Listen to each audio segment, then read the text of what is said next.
Le parcours immobilier des Français était caractérisé par ce que l'on appelait le parcours résidentiel.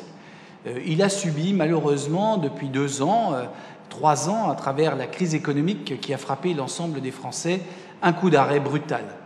Ce parcours résidentiel était consacré par les traditions puisque les familles achetaient une maison, un appartement et quelques années plus tard, environ 6-7 ans plus tard, ils revendaient cet appartement ou cette maison pour pouvoir acquérir un appartement ou une maison de taille plus importante ou mieux située dans un quartier un peu plus recherché, peut-être un peu plus cher. À l'époque, la montée des prix, l'évolution des prix permettait d'envisager cette montée de gamme régulière tous les 6-7 ans.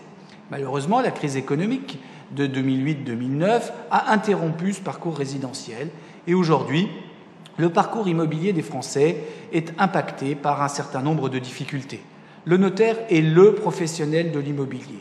C'est celui qui, par son analyse, par son expertise, va pouvoir vous éclairer et vous accompagner dans cet investissement, l'investissement d'une vie.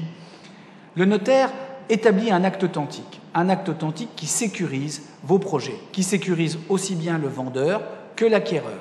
C'est le notaire qui va prendre toutes les précautions pour garantir le paiement pour le vendeur et l'achat d'un bien immobilier qui aura fait l'objet d'une analyse, tant technique que juridique, aussi bien sur l'assainissement que sur les hypothèques pour l'acquéreur.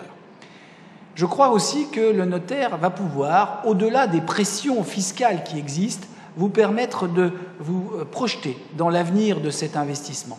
C'est celui qui maîtrise les données des bases immobilières puisque le notariat alimente chaque année, après chaque vente, les statistiques immobilières et il peut, comme je vous le disais, chaque année, vous donner une idée du marché immobilier local.